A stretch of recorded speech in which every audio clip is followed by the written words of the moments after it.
Hello, everyone, and welcome to episode 445 of the MTG Goldfish podcast. I'm Seth, probably better known as Saffron Olive, and we have the full crew here this week, kicking things off with their owner of MTG Goldfish, Richard. How are you this fine Monday, Richard? Good morning, Seth. So much news this weekend and this morning. Yeah, we have a ridiculously big list of things to talk about today. But before we get into that, we got another co-hosting, Krim. Krim, how you doing over there? How you feeling? Well, I'm a little under the weather, but, I think it's the con crud. It's not COVID, but, not great. But regardless, despite how under the weather I feel, some of the news has got me feeling better than I've ever felt before. Yeah, so this is one of the biggest news weeks we've had in quite a while. So what are we talking about today? Well, we just got a BNR update. Just came out this morning. We have some Lord of the Rings One Ring news, some WotC news. We had, over the weekend from Gen Con, Wizards announced the next 3 years of Magic sets, both for Magic theme sets and also Universes Beyond theme sets. So we're going to be jumping into all that. Pioneer coming to Magic Arena, a couple of spoiler cards, but not a ton. So we're going to be all over the place talking about all this news. Before we jump into it, though, a reminder that today's show is brought to you by Card Conduit. And Card Conduit's the easiest way to sell your Magic cards. If you ever get tired of all the hassles that go into buy listing your cards, Card Conduit lets you skip them. With their curated service, you can send in as many cards as you want with a buy list value of $1 or more and pay just a 5% service fee. And if you want to do a bit of work, you can use their sorted service where you list and sort your cards in advance and pay just a 2% fee. And no matter which option you choose, you're going to get a detailed report with the results and a fast payment once your order is processed. And right now, you can even get another 10% off by heading over to cardconduit.com/MTG Goldfish. Card Conduit, they're the easiest way to sell your Magic cards. So thank you to Card Conduit for supporting the show. We also have a little bit of podcast news. So starting next podcast episode, if you're listening to this and watching this on YouTube, we're going to be putting the podcast on a brand new channel. We're going to link that channel in the description and we'll put up a pinned comment so you can subscribe to it. So today's episode, normal YouTube channel. Next week, going to go on a special podcast YouTube channel. And one of the things this is going to do that I think is going to be really helpful is it's going to let us get the podcast up a lot earlier than before. You probably noticed the YouTube video goes up like in the middle of the night when no one's around. This is going to solve that problem. Going to let us get it up a lot earlier, around when the audio cast goes up. So make sure to subscribe to that new channel to keep up on the podcast. That's where it's going to be moving forward starting next week. Anyway, let's talk some Magic, and let's start with the BNR update. So just this morning, we get our big yearly BNR update. This is the big ban window. Once a year, they're going to do this big ban thing. Everyone was waiting with bated breath. What are they going to change? What's going to get banned? Are they going to hit Modern? Are they going to hit the One Ring already? Are they going to change Pioneer? Well, it turns out Wizards ban absolutely nothing on this update. Literally no cards at all. The two changes, though, they did unban 2 cards. One is Preordain in Modern. The other, a little bit more surprising and a little more scary maybe, Mind's Desire in Legacy. So what do you guys make of this update? I think this is definitely not what people were expecting, for sure. This is not what people were talking about. What do you think of what actually went down? Oh, God. Well, I Modern to me is lost. So that like, to me, Preordain gets unbanned, whatever. Like, that's so low impact. I don't even know how that, like, that could have been done years ago. I said that like 1,000 years ago, that should have been unbanned. So I guess it's cool that that's now available, but like, does that make anything better or more absurd? Because like, aren't cards like considered just better? I don't think it changes a whole lot. Like, I think Preordain will see play alongside Consider. They specifically shouted out Murktide decks. Apparently Murktide's the good guy now. After like 3 months ago, everyone hated Murktide and it was the best deck on the format. And they're like, they feel kind of bad. The deck got a lot worse because of Lord of the Rings. So we wanted to give it a little help. So we gave it Preordain. What do you think, Richard? Is this a format defining card in 2023? I mean, Serum Vision's in shambles, but like... Give us Ponder. Like, okay, I don't like the reasoning. Like, if you told me Preordain for Murktide, that's kind of sus. Like, Preordain for Storm, for like combo decks, I'm like, okay, like let's get there, right? Ponder can get us there. They could have given us a Splinter Twin unbanned that would do absolutely nothing but would make people excited. Like, I don't know why they're so conservative. Like, they were conservative on the One Ring ban, right? Like, we talked about it last week. I didn't think it needed to be banned. Wizards agreed. Like, shocker, they don't want to ban the chase card of their new product. That's the best, selling product of all time. Fine, right? But at least with all these like fair decks running around and all this like people trying to grind you with one ring and stuff like that, like give us the combo decks back, right? So I would like to see Ponder. I'm not sure Ponder would even do anything, but it would be interesting. It would let people brew, and Ponder's a much stronger preordained. And like Krim said, is preordained even playable? Are we cutting cards in Murktide to put preordained in? I'm not even sure that's a thing, right? You would play Consider to fill your graveyard, right? Right. So I don't even know what it's gonna do. Like if you gave Storm its perfect opener, would they even win anything? I'm not even sure, right? So I don't know what this would even do. But it's very conservative. It's like very slow, and like for an unbanning, it's just like so slow. Like there were so many cards that were like very safe that they could have unbanned in a batch instead of like one card. Like if they gave us like 10 safe unbans at once, I'd be for it, right? But this is just like one card, so I don't know. Yeah, I mean, maybe the artifact lands. Yeah, that's spicy. we did a whole podcast. If I remember, I will stick a card here up in the corner where you can hear our breakdown of the modern ban list, because we actually came to the conclusion there's a lot of cards that could be unbanned. And in Wizards' defense with this banning, I would definitely encourage everyone to read the BNR announcement. This is actually a really good BNR where they like kind of went in depth and wrote like a bunch of paragraphs on their reasoning, whether or not you agree with it. It's not one of those just like, super short, here's what's unbanned. They actually got into it a little bit. So a couple things they mentioned that I think is worth noting. One is what they specifically called out fair blue decks, and also like, is it Murktide decks for preordained? They did also mention that combo is kind of in rough shape because they've printed so much interaction that can stop combos.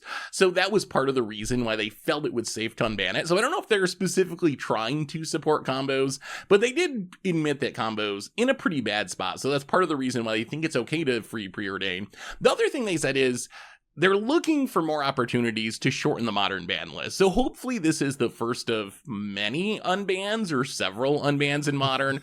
Although this is like the least exciting card you could unban. Like out of all the cards that could conceivably be unbanned in modern, Preordain's the one that's like not going to make a new archetype. It's not like if it was like a twin or even a Umezawa's Jitte or a Glimpse of Nature, you'd be thinking, oh, maybe we can do this new thing. But now the conversation with Preordain's like, does it beat out Consider in some decks? Like maybe, is it like slightly better than the Cerm Visions that we already had? Yeah, I guess. Like, so it is like the least impactful and exciting thing they could unban. What do you think about no bans? Like that was the bigger news. They did write several paragraphs about the One Ring, and it's on their watch list. They're keeping an eye on it, but they're not ready to get rid of it yet. And they sounded like they came away from the Pro Tour feeling better about the One Ring than they did before the One Ring. I don't know how much of this is really they love where the format's at, and how much of it is there's another Lord of the Rings set coming out in a few months, the holiday edition, and we really don't want to do anything yet. Maybe a little bit of both, but what do you think of no actual bannings in the format? Is that fine for now? Yeah, I don't think it's cope. I think the reasons are actually kind of true. Like you will have like the most powerful card in the format. In this case, it's colorless. It doesn't really like warp all the decks. Like all the decks are still kind of distinct decks, and they just kind of run the One Ring. So it's not like everyone's trying to like turbo power out One Ring and like it's some weird like dredge meta or something like that, right? So I think it's okay. Like it sucks that like if it was a $1 card, I think we would not complain about it, right? The fact that it's so expensive and you need a playset to enter Modern now is what's kind of sus. But like if you just combine the elemental cycle into one card, like it's kind of that, right? Like everyone needs these evoke elementals. They're just spread across different colors, so you play the ones in your colors. But if they were colorless, they would just look like the One Ring. So I don't think it's egregious. It's like it is a plausible modern metagame. Is it the best one? I don't know, but it's not like terrible, right? So I think they're just gonna keep it for a while. It makes sense. At least it's a new modern compared to 3 or 4 months ago. It's true. So no I don't know, right? I guess no it's fine, Murktides right? anymore. New Modern. Okay. Yo, Tron is back, baby. That's not a good thing. I hate Tron. I also hate Grim, Tron, but the we format were lamenting on Tron's death only a couple of months ago. Yeah, I right? know, but we like- feel so bad that we beat our villain into the ground and he's not getting up again, right? Now he's up. I mean, now yeah, now carding he's up. again. Yeah, we're back at it. I mean, like, look, I think all like the modern thing is like whatever. Like at this point, modern is lost to me. But what I am surprised about is Pioneer. I was very shocked about Pioneer. Nothing. Crickets. Nothing. Yeah. Like absolute stone cold nothing. I don't know about y'all, but Lotus Field, kind of a problem. On top of that, like Nykthos, definitely a problem. Like, I don't know, maybe Fable as well, so that mid range isn't as strong, but like nothing at all. I feel like there's a big. I was telling Richard this off cast, like a big difference in how Wizard sees Pioneer and how a lot of players see Pioneer. Because I feel like Pioneer is one of the most complained about formats right now. Whenever I hear people talking about Pioneer on social media, it's how they don't enjoy it, or this is broken, or that's not fun. But Wizards, in their announcement, they're just like, hey, there's like a bunch of different decks and play styles. Things get better and worse. We're keeping an eye on stuff, but really, like, we're not doing anything right now. Like, from Wizards' perspective, it seemed like they're pretty happy with the state of Pioneer, which I just thought was funny because it doesn't, and maybe it's one of those things where you hear the loud voices on social media, which incentivizes negative takes and complaining. Maybe like people don't hate Pioneer as much as it sounds on social media, but every time I hear people talking about Pioneer, it's in a negative light. So it was interesting to see Wizards not only not doing anything, but kind of being like, I think the format's actually like pretty decent and healthy right now. So yeah, it is what it didn't even like in Modern. There was this big list of like, well, we're keeping an eye on the One Ring. We've heard you on Bowmasters. We're keeping them for now, but we're watching these cards. Pioneer wasn't like that. There wasn't any like, hey, we're really keeping an eye on this. Like it was kind of just like, hey, everything is good. So that's the part that surprised me most about that, honestly. Yeah. I mean, they called out the things you guys just talked about. They called out Mono Green Devotion, Rakdos, and Lotus Field combo, and they're like, it's fine. Yeah. And I quote, they sit about where any reasonable deck would fall, right? Like that's what they're saying. So percentage-wise, they're okay with it. Maybe we don't like the play pattern, right? And they're not addressing the play pattern, but percentage-wise and power level-wise, Wizards feels it's fine. So take that with what you will. And I think the issues with Pioneer might just be like the size of the format. Maybe we need more cards. Maybe it's stuff that really, if you think about it, a lot of it would be hard to fix with a banning. Like, does banning Fable actually like make Rakdos not a top tier deck? Like, I don't know. So I can see why Wizards would be hesitant to act just because unlike Modern, where you can be like, hey, the One Ring's really busted. Should we ban it? Would that improve the format? In Pioneer, it's not as cut and dried as like, here's the problem. We're either going to deal with it or not deal with it. Another thing I wanted to point out about this announcement that's important is we're kind of under the impression, based on Wizards' original announcement of how they were going to handle bannings, that they do this announcement in August, and then there's no real BNR until next August. They have the emergency windows after each set release, but the way they described those was like, these are when everything goes super wrong. We print an Oko, like we literally broke Magic. We got to deal with it. We don't want to use them. Well, in today's announcement, they sounded a lot more open to using those set release ban windows in non-standard formats. So I think my worry with the One Ring was not like we have to ban it now. It's like, I think I might be really sick of it in 6 months if it's still in like 50% of decks and still everywhere. It sounds like, based on what they're saying in today's announcement, it would be possible for them to like ban the One Ring in February or something if they feel like things need to change. So that made me feel a little bit more comfortable with the no changes, knowing that at least in older formats, they maybe have more flexibility than it sounded like at first with this new ban cadence.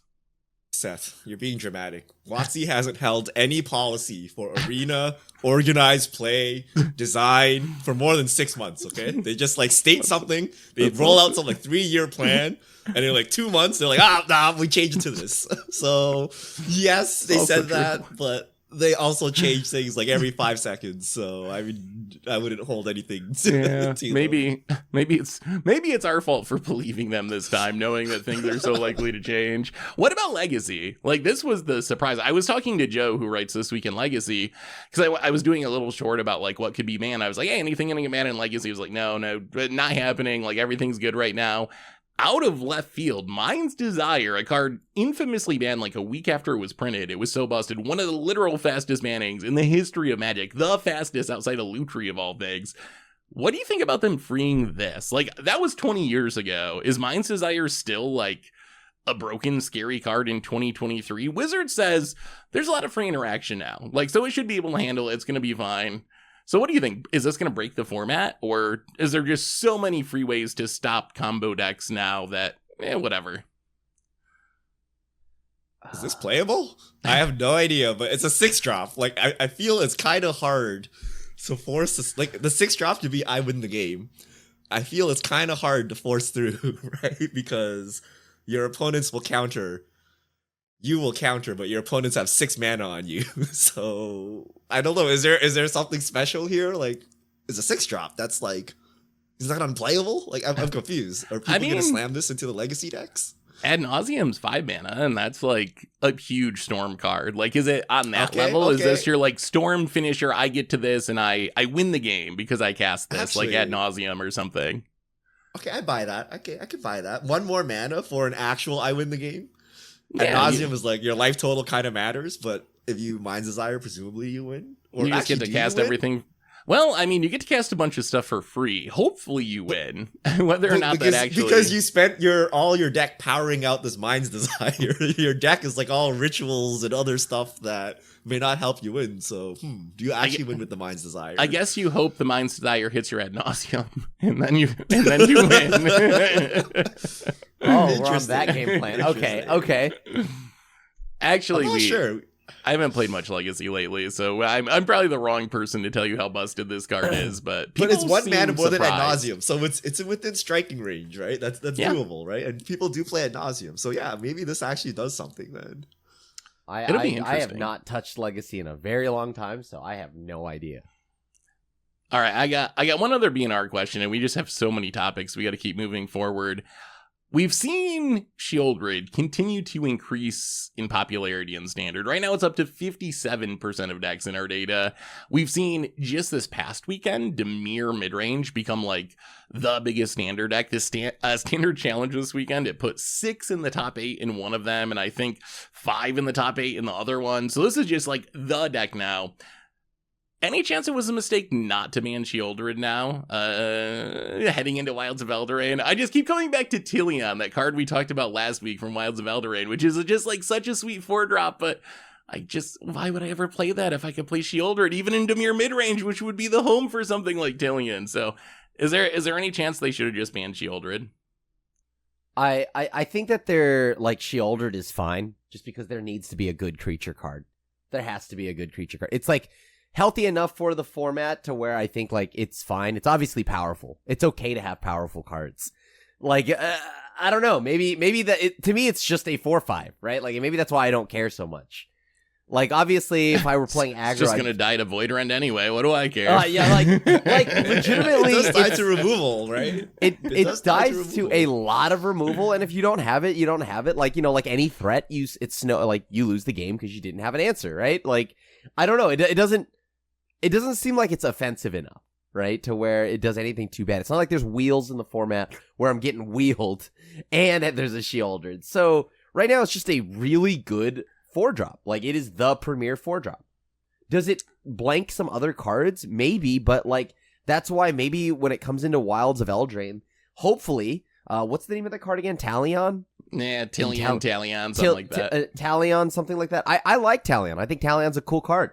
And what I'm thinking here is that maybe from here, moving forward for the net, like, sure, Shieldred will be the 4-drop, but then they could make 4-drops that are more synergistic and powerful in specific decks as opposed to just generically good, right? And maybe that then specific archetype would want that over Shieldred. It's not happening though. Yeah. So I think what they're gonna do is they're just gonna make like some better removal for Shieldred. Like red will have easy ways to deal 5 damage and then we'll call it a day for wilds. But like if you give a synergy piece that's better than Shieldred, that'd be insane. Like I play some like 3-drop and then I play like super mega Shieldred on 4 with synergy and like somehow like that'd be insane. We can't deal with that, right? So I don't know that you could top Shieldred in like a synergistic shell because that card would be absolutely cracked. So I think it's just going to stay as is. It's going to push out all other 4-drops, and then we'll just get better removal or like some tech cards you could use against Shieldred and Wilds. But like this has always happened, right? When I don't know, when the original Titans were in Standard, like they just pushed out every other 6-drop, right? Yeah. When you had like, whatever premier 5 drop or 4-drop dragon was in standard, it would push out all the other ones, right? So shoulder will push out all the shut other down 4-drops. so many 5s. Maybe Yeah. maybe this Like is, we always have one that does that, right? Yeah.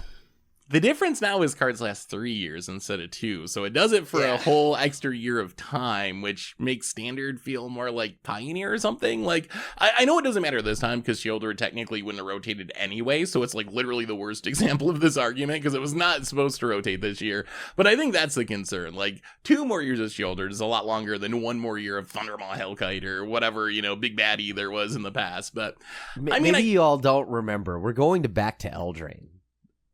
Like, is it like Eldraine is where I'm not gonna lie to you. A little bit Children's of just an elk. I don't know I- why you yeah, guys are I'm so speaking- scared of this. I'm genuinely speaking from a little bit of trauma, but like on top of that, I don't know. I don't want to say anything until I see all of Eldraine because last time I said anything about Eldraine, you remember how that all played out. yeah, So- Circle Loyalty. Yo, OP. hey, that OP. they reprint it this time and it's taken off. I'm just saying. We were ahead of our time.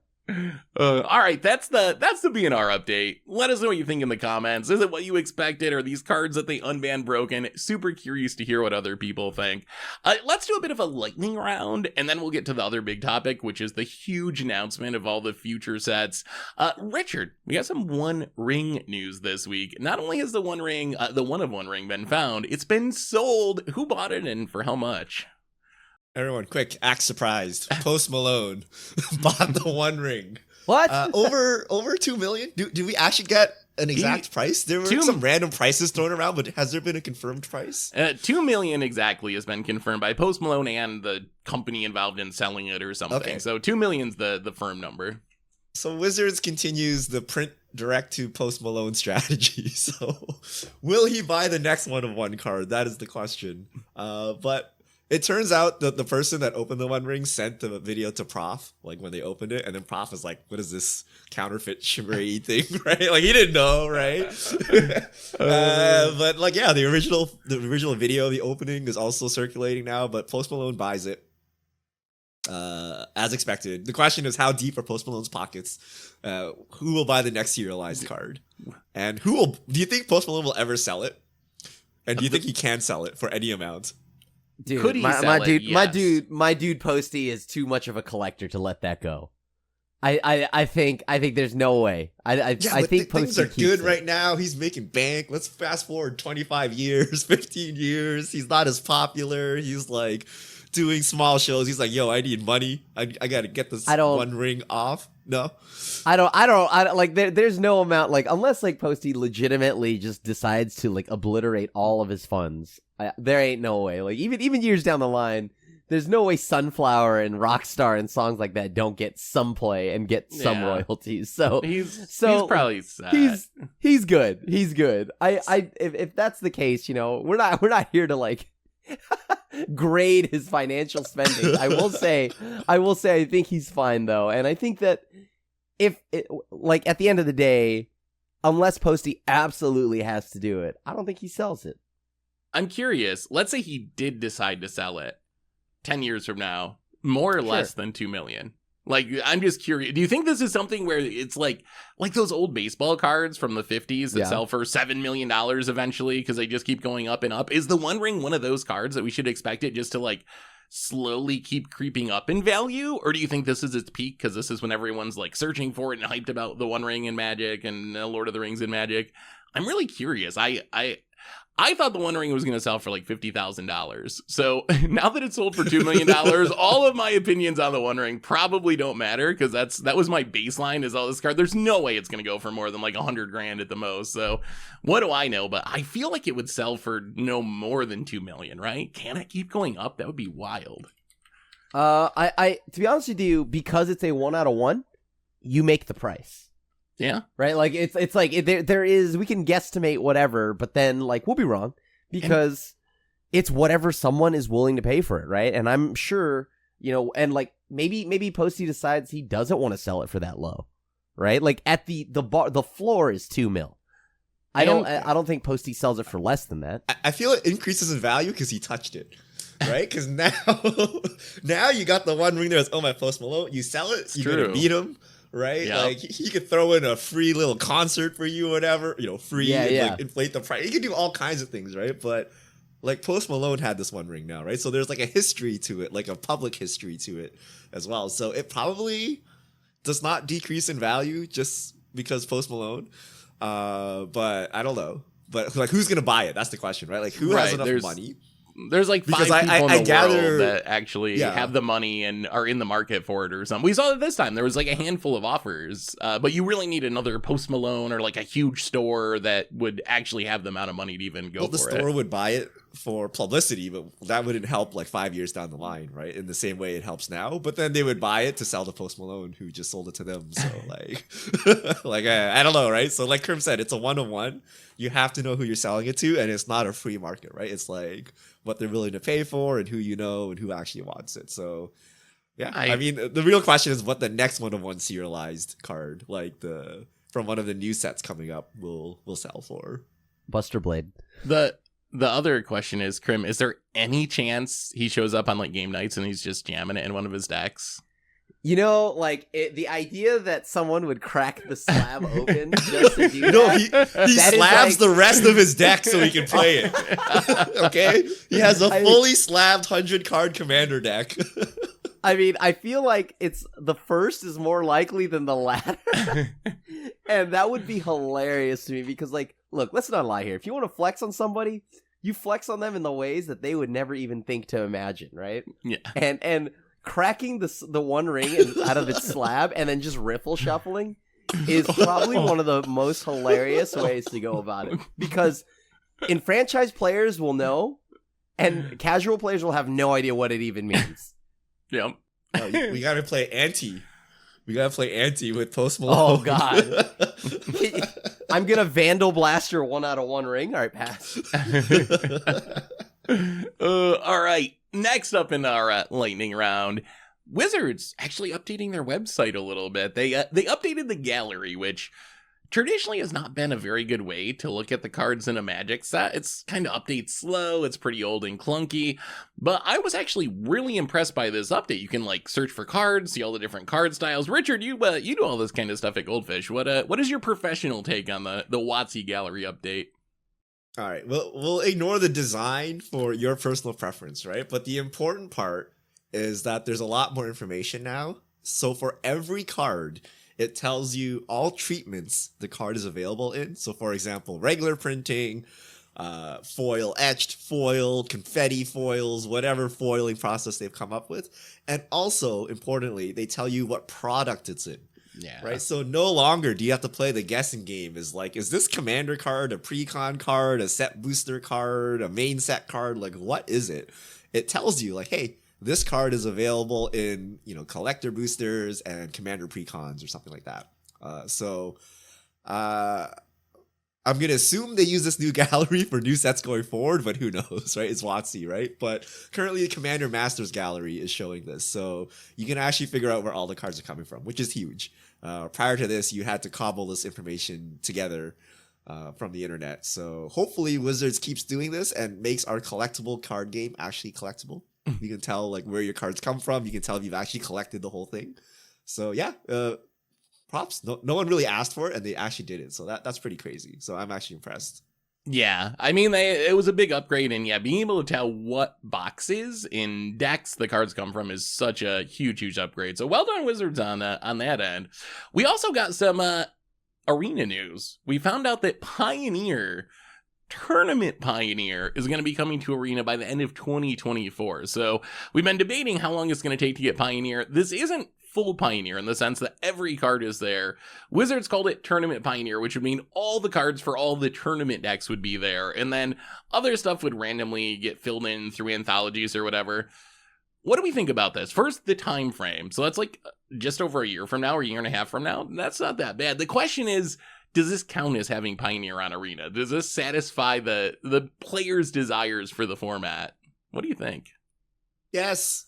If we believe what they call Tournament Pioneer to be all the tier decks, then yes, right? Like they could have just printed 15 cards and put them on Pioneer right now. We'd be very happy with it, right? Like you just need to get 95% of the metagame. And yes, if you have some obscure tech jank, you're going to have to wait like 3 years for them to finish it. But hopefully they would go in priority order.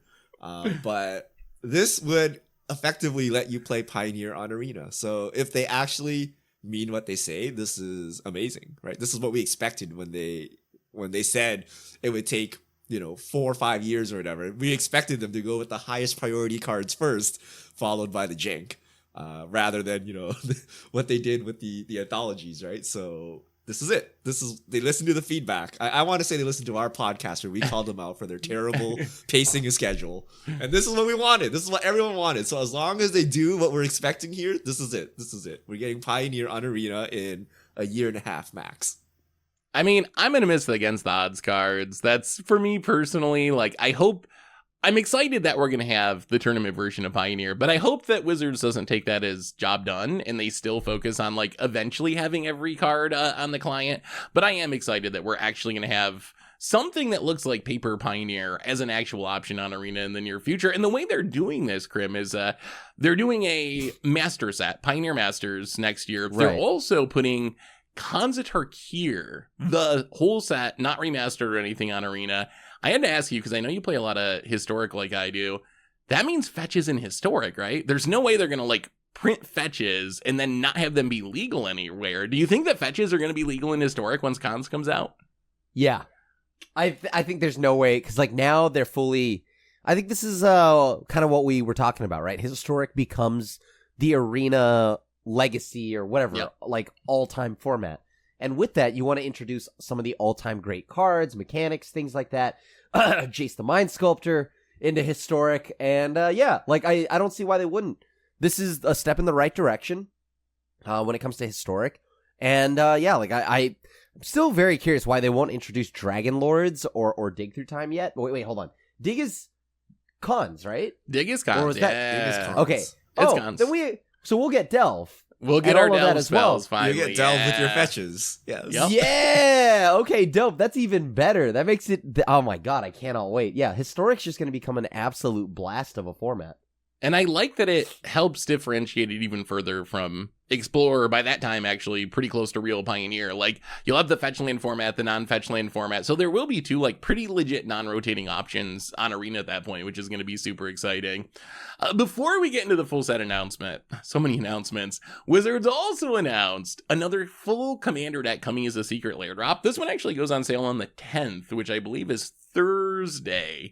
It's $150. It's Angel themed. I ran the numbers to see what the prices were. It looked like current value of the cards, you get around $270-ish.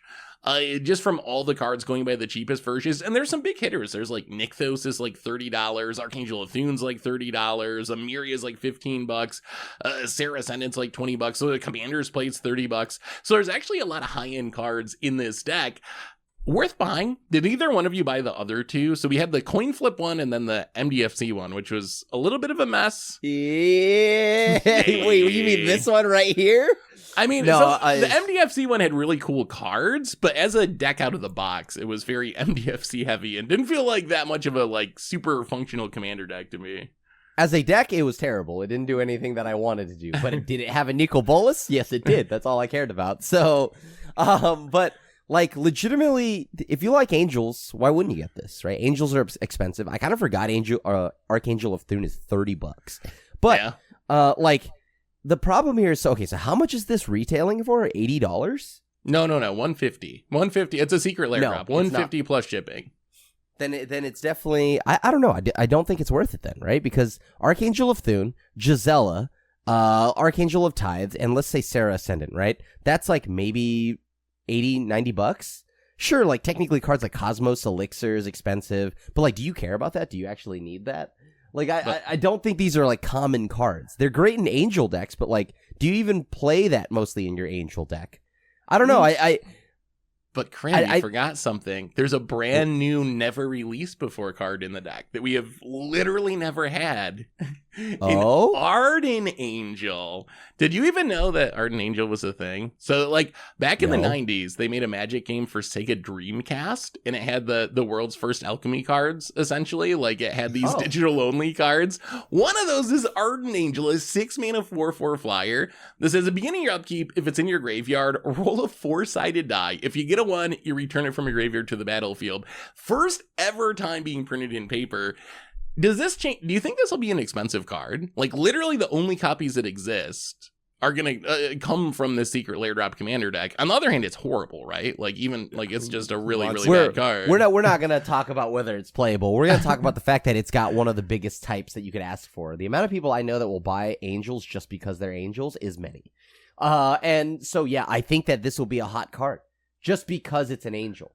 It's not good. It's terrible. Wait, okay, it's not terrible. Where is it? Hold on. Wait. So if I Restoration of Eigenjo, if the nat loot one, this, so you have a 20. Loot this. It is 4-sided, so you got a 25% it's 4-sided, chance. so you have a 25% chance of returning it. How many ways to loot in white? There's not many ways to loot in white to get this into your graveyard to try to cheaty reanimate it. Okay, maybe it sucks.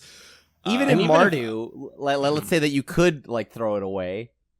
Why am I reanimating this? And it's still you're just letting it reanimate itself. You're letting it reanimate itself. But like, this is one of my 100 cards. Yeah, that's not good. The best case is you like faithless looting, chuck this away, and then it comes back immediately, and you're like, it's still not. It's just a 4/4. It doesn't even have vigilance. It's just a 4/4 flyer. Yeah. But I hope they reprint the rest of them. Oh, is there a cycle? No, there's like 10 cards I want to say that were on the Sega Dreamcast game. They're mostly like this. It's basically alchemy. They wanted to give them random effects that wouldn't work in paper, which is why this has the 4-sided die thing. But they all have some sort of like weird random like dice rolling style effect.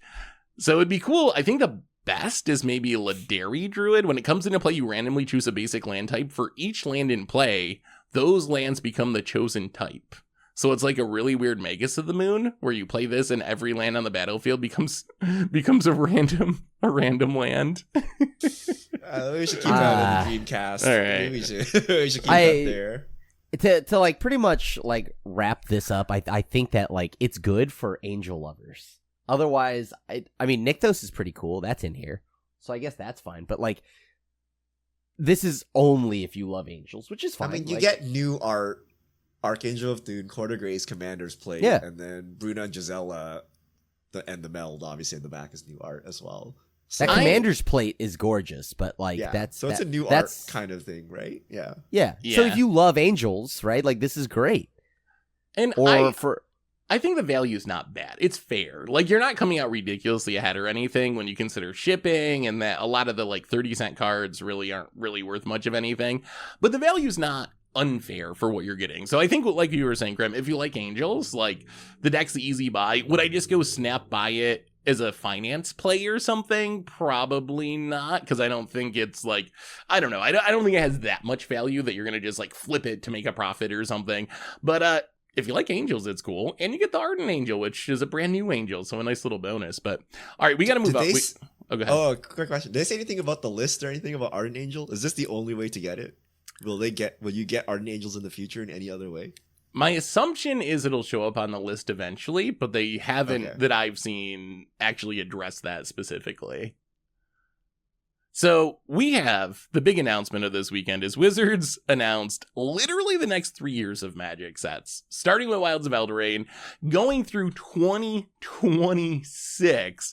And I need your guys' feedback on these. So we've broken this down into like supplemental sets versus main sets. So the main sets, we should be able to go over them pretty quickly because we don't really know much about them. They didn't really spoil cards or anything. So we just know the name in some cases or the theme in some cases. So next up, Wilds of Eldraine, Lost Caverns of Ixalan. We already know those. First set of 2024, Murders at Karlov Mansion, a Ravnica murder mystery set. And there's coming alongside this some sort of supplemental game that's Ravnica Clue. It's not the game of Clue with Ravnica characters. It's some sort of magic game that is based on Clue with Ravnica cards involved. What do you think about that one? We joked about it, and slowly it gets closer and closer to reality. The Clue Magic Secret Lair. I'm just saying. But yeah, like this set has to be hype as hell for me. I love this. Sparks out, glass pool onion. I'm here for it. I love this. I've been waiting for a murder mystery thing, and why wouldn't it come to Magic? I'm surprised that it's on Ravnica, but you know what? That allows. I know that it doesn't have anything to do with the guilds, but that's what somebody that in a mystery movie would want you to say, so that you don't think there's anything in guilds. But realistically, one of the guilds is secretly sabotaging the... Okay, in all seriousness, if they don't do something with guilds, that's kind of like sad, because how cool would it be if like Golgari is like, like Dimir is obviously the main villain, right? Nobody trusts Dimir. So but like that's too easy of the suspect, right? So then you play this game of trying to figure out which guild sabotages the other guild. That's pretty fun. But I mean, whatever they end up with, I don't know. I'm excited. It's a murder mystery. Ravnica no guilds is kind of weird, right? Like the murder mystery theme is cool. Ravnica without guilds is going to be different. What do you think, Richard? They'll have guilds. No? I think they said that it wasn't based on guilds. Yeah. Really? Yeah. They're not even going to show up at all? Like, I'm just interested in what the mechanic would be. So I watch a lot of murder mysteries. My wife loves these things. So I got Crim's joke about glass pool onion and all that. Knives out. Like, what is the mechanic, right? Because I think the mechanic that reflects this will be important. What is the mechanic? What weird, like, dungeon investigate thing are we getting for the set? Because I'm curious, like, how they're going to represent this murder mystery. It would be cool if there was, I don't know what it would be, like secret voting or something. Like, I don't know what it would be, but I just want to see what it is. And that will kind of make or break the set for me. Like, if it's just Magic the Gathering with, like, I don't know, clues, you crack clues and investigate, draw cards, that's kind of lame. We've already done but that. But if you kind of have to play the sub game of trying to figure out something, like, that would be pretty cool. So we'll see what they come up with for the mechanic for the set. So after that, next set, Outlaws of Thunder Junction, which is a straight up Wild West set, down to the 6 shooters, the whole cowboy theme. And apparently this is all the villains of the multiverse coming together. We didn't mention this, but we're kicking off with Wilds of Eldraine, a 3-year story arc called the Omen Path arc. Kind of like we just saw with Phyrexia, where we had like a bunch of years of sets loosely tied together. We don't really know what the Omen Path arc is, but apparently Outlaws of Thunder Junction is some old West plane where all the villains get together. Is this Oko bad? is in a cowboy hat. So yeehaw, pew pew, let's go. I'm here for this. We like, so from the artwork we've seen, it looks like Tony Bones is there, and you've got Oko, you've got Vraska and Jace, the lovers that got completed, and then you have Rakdos and a random character, right? So this is looking kind of like, imagine just like a Suicide Squad, like villains, right? And I like this. This is kind of cool. Cowboy I don't know Jace, what's Cowboy Oko. Oko. Laugh as much as you want, but when I'm firing my pew-pewers like off at everybody, I'm here for this. This is gonna be hilarious. I'm actually, It makes sense. If I'm you actually kind planes of walk excited in, you for gotta it. blend in, right? You gotta, Yeah. You gotta look like a local, right? You're not from around here. I'm excited. I'm excited for it. Actually, I think it'll be cool. Like, Cowboys actually will be an interesting Magic set. American. It is very, but I think like, isn't Old West America kind of like known around the world? Aren't there like restaurants in other countries that like are Old West? Like, it's kind of famous, right? So maybe it works even outside of America just because people know it. But next up, 2 more sets coming next year. Bloomborough, which is animal people world, no humans. All the characters are humanoid animals, apparently, which will be interesting. And then Duskmorn House of Horror, which is a horror set, but it's set inside a mansion, and it's modern horror, which is coming out probably Halloween time, I assume. Yeah. Which of those? What's modern horror? What is? So what think like The Conjuring, stuff like that. Is what I'm imagining here. The Conjuring. What's classic horror? What's before modern horror then? If not like The Conjuring. I would say something probably more along the lines of like, I guess when I think of classics, I'm thinking literally classics. So like The Exorcist and Jason and whatnot. Isn't but like I wonder if that counts as modern. I don't know. We've had What? Innistrad, right? But Innistrad is like, feels very like 1800s-y lanterns out in the That's just vampires and werewolves, though. Yeah, That's just like, literally all that is, right? That's like super So- old school horror, right? I imagine this is going to be more like, serial killer in the mansion type horror or something like that. Or like Conjuring like a psychological in the mansion. horror, Thriller. Yeah. type thing. Jump Yeah. scares. Jump scares Lots the of magic that. card, yeah. So those are all the sets we actually know the names of. Running through the rest of the sets, we know there is a Interplanar Death Rate set, a Return to Tarkir, a Space set, a Return to Lorwyn, a Return to Strixhaven, and then the finale of the Omen Path arc, which this gets us all the way up to 2026. Any takes on any of those? I'll say Lorwyn returning, super exciting. Going back to Strixhaven, though, that was not on my... Did you like Strixhaven? I feel like Strixhaven is one of those planes that we could have not returned to for a few years, and I would have been fine with that, because Strixhaven was kind of meh for me. I want to know a lot about what happened on Strixhaven, though, because I like it. Wasn't like Liliana like kind of like Oh, I got a D on my test. Oh no, like Yeah. drama. Yeah. hey, that's a real that is a real fear, all right? That is a real fear. That's true. I still sometimes, and I haven't been in college in so long, I'll still sometimes have a nightmare where I like missed a test and failed a class. Like, it's so See? weird. Yeah. See, so So like maybe that's the horror set. That's the modern horror. yeah. All right, so those are the main sets. More interesting, perhaps, we got the next 3 years of Universes Beyond. So first Yes, up, we did. Jurassic World coming as part of Ixalan later this year. Next after that, Fallout coming as a full Universes Sure. Beyond. Assassin's Creed Universes Beyond. And then we found out that Final Fantasy is getting the full Lord of the Rings treatment. This is their next There it is. tentpole Yes. release. So the other ones are all like some Commander decks or some of this or some of that. That's the big one where they're doing the full set. Y'all know Final Fantasy better than me. Should we expect Lord of the Rings level hype? They just announced Lord of the Rings is going to be the best selling Magic card of all time. Like, is Final Fantasy on that level where we should expect this to be like one of the biggest Magic sets ever? I mean, we're spanning across years and years and years of video games, right? Like I found out about Final Fantasy when I was just like a kid, and that was at numbers like 7. So like now we're at 16, and there's not to mention all the spin-offs and the branches, and yeah, like I think in the world of Final Fantasy, a lot of the cards that are gonna like appear and show up before you, for those that don't know Final Fantasy, you're gonna realize that it works. It fits very well into this world of Magic, so I think it's gonna be great. So we learned it's not going to be Final Fantasy 7. Thank God. Like, just alone. Yeah. It's going to be it a always lot. is. Is it going to be as popular as Lord of the Rings? I don't think so. No way, right?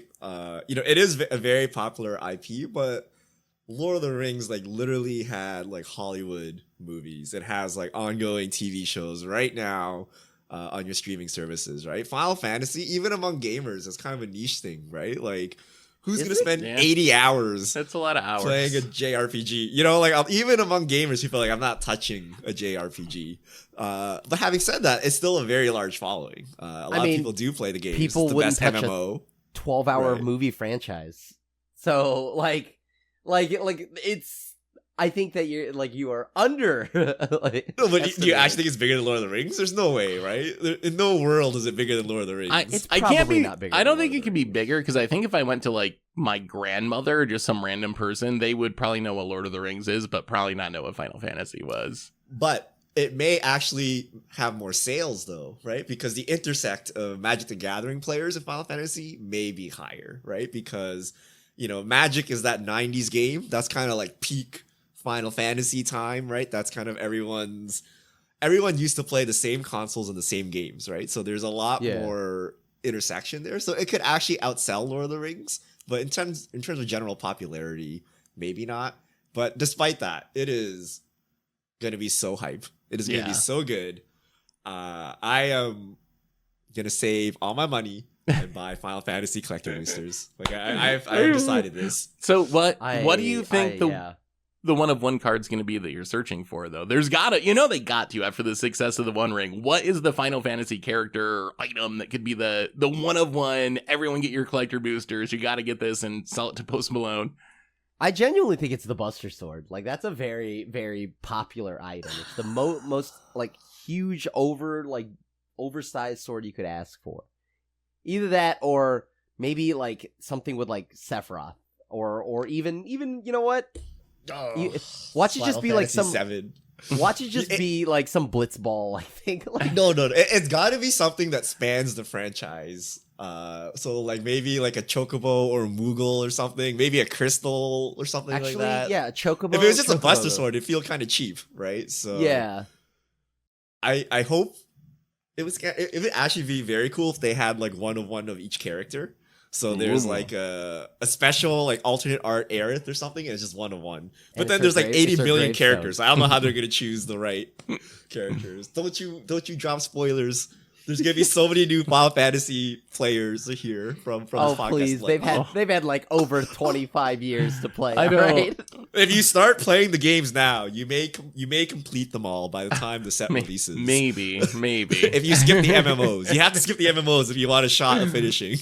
But the thing is, I hope they include some of the MMOs too, because like they will. example, I hope that they include a chunk of like characters from 9 as well. I think that was a fun one for me as a kid, and then like. I loved Vivi. I loved black mages, right? So I hope there's some kind of enchantment, and if they make an enchantment and it's like the black mage ley lines, and you enchant it to your creature, I'm so here for that. They better make Lalafels from the MMO. Get ready for your favorite characters to be scuffed. Remember Lord of the Rings tier list? All these uncommons? Yeah. Vivi's like an uncommon 4 mana 2/2. Scry 1 when you cast a spell, that's it. I'm here for it. I'm here for it. All right, look, I know that somebody that works on whoever works on the design team, please make Vivi good. Make Vivi very good. Like if you're listening to this podcast, make Vivi so good.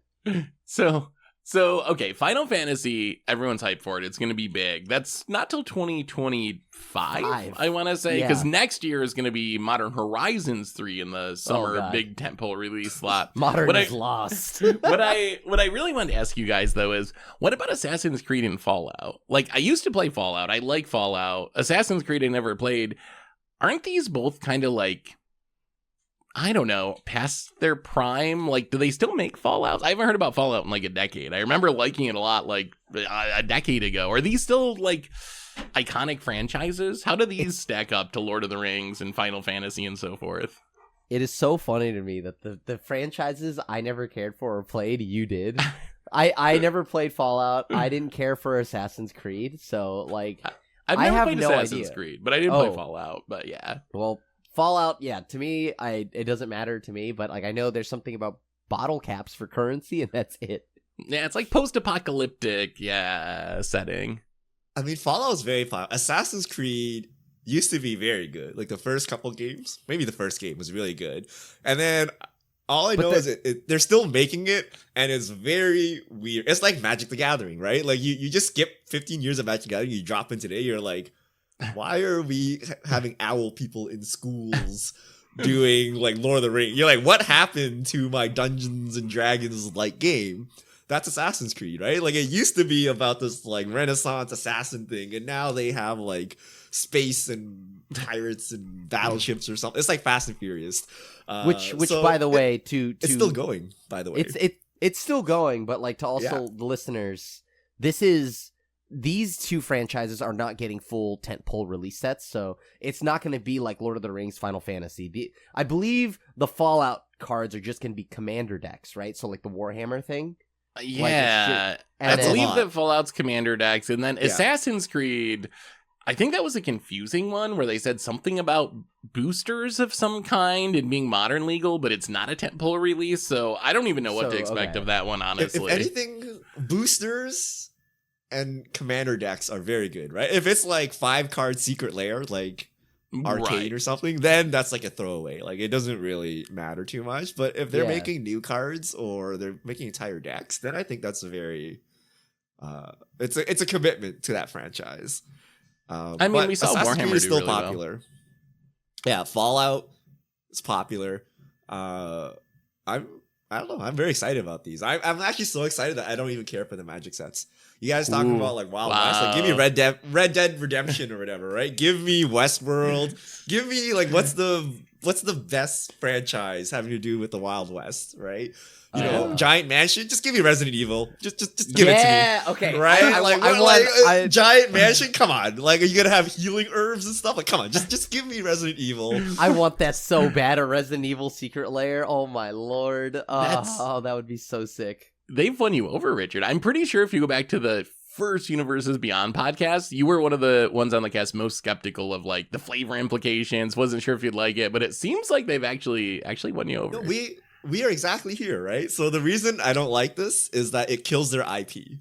Like, I no longer care about Jace when I can be playing like Cloud and Tifa in my Magic the Gathering game. And this is very bad for Magic in the long run, because the end state is you want to be like Marvel or Disney, right? You want to sell Jace random crap that has nothing to do with TCGs, right? You want to sell Jace movies, Jace TV shows, Jace t-shirts, you know, Jace cars. You know, like I bought a truck for my son the other day. Like, it's a Mickey Mouse truck. Like, what does this have to do with anything? Right? Like, they just take Mickey Mouse, slap it on a truck, and they're like, here you go. And we're like, I know Mickey Mouse, I'll buy this. Right? Yeah. So that's the end goal for these companies, right? Like Marvel, everyone knows Marvel. Who's read a comic book in the last like 15 years? Very few people. Okay, Krim is an exception, right? But you know the characters, and you can buy like, you know, Marvel costumes, Marvel toys, Marvel Lego, Marvel anything. So you can't do that when you don't own the IP. So you want Jace and you want Chandra like that, but right now they're focusing on the game and they're focusing on third-party IP, and it's very exciting for that, but I don't know how this is going to work out long run, right? Because you really do want to break outside your game and just sell like Jace Saturday morning cartoons, right? Like, why not, right? So I mean, it does seem like it makes something like the Netflix show less of a possibility, right? Like, if your biggest selling sets are not Jace and not Chandra, not your IP, why would you even bother to make a show? People don't want to, they want to watch Lord of the Rings or want to watch Assassin's Creed or Final Fantasy show. So I think that there is like a cost there, but it seems like, at least over the short run, it's paying off already. If Lord of the Rings is the best-selling set ever, new players are coming in, it seems like over the short term, like it's maybe a win, and then I guess you just figure out the long term later. Hope for the best. We need to cross the streams. We need Jace to encounter Gandalf in the same set. Like, I don't just think play modern, Richard. Just play modern.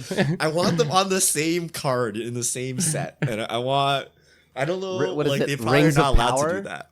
Rings of Power season 2. You'll have Jace. Jace guest appearance. Yeah, Rings of Power. the cameo episode. All right, I think. Okay, one last thing. There's also 2 remastered sets. Not anything groundbreaking, but Ravnica Remastered and Innistrad Remastered coming out at the start of the year. One in 2024, one in 2025. Spoiler cards, all we really saw was a couple of old bordered cards that are coming in Ravnica Remastered, including a Hallowed Fountain. So for the first time, they're doing old bordered Shocklands, which I expect those to be pretty expensive and pretty in demand. So I'm definitely hyped for those. Are you still hyped for old bordered cards, Seth? Yeah, now that we get them like all the time. Are they not the new full art lands? I don't even like old bordered cards. Like, that's the funny thing. I still do. Like, I went and bought most of the fetches, the old border ones for Moto. I'll go buy the Shocklands for Moto. So I would play all old border if I had an option. So I still get excited for them. But anyway, I think that's all of our topics for today. Probably have to leave fish mail again because we kind of went a little long. But Richard, we will get to it eventually, I promise. If people want to send in questions for next week, where should they send them? All right, send them to @MGGoldfish with the hashtag MGFishmail. Let us know which Universes Beyond IP you're most hyped about between Final Fantasy, Assassin's Creed, Fallout, and I guess Clue. Yeah, so I'm curious what the boomer Magic audience likes. Yeah, let us know in the comments. We'll get to your questions next week. But anyway, I think that brings us to the end of episode 445 of the MTG Goldfish podcast. So, Richard, Krim, thanks for hanging out. Thanks to everyone for listening. Thanks to Card Conduit for supporting the show. And one more reminder, next week, podcast, moving to a new channel. So, follow the link in the description, sub to the new channel, because the video cast is going to be there moving forward starting next week. So, thanks for hanging out, everyone. Hope you enjoyed it. And we will be back next week to talk about about whatever goes on in the world of Magic. So until then, have a spectacular week, and this is the crew signing out.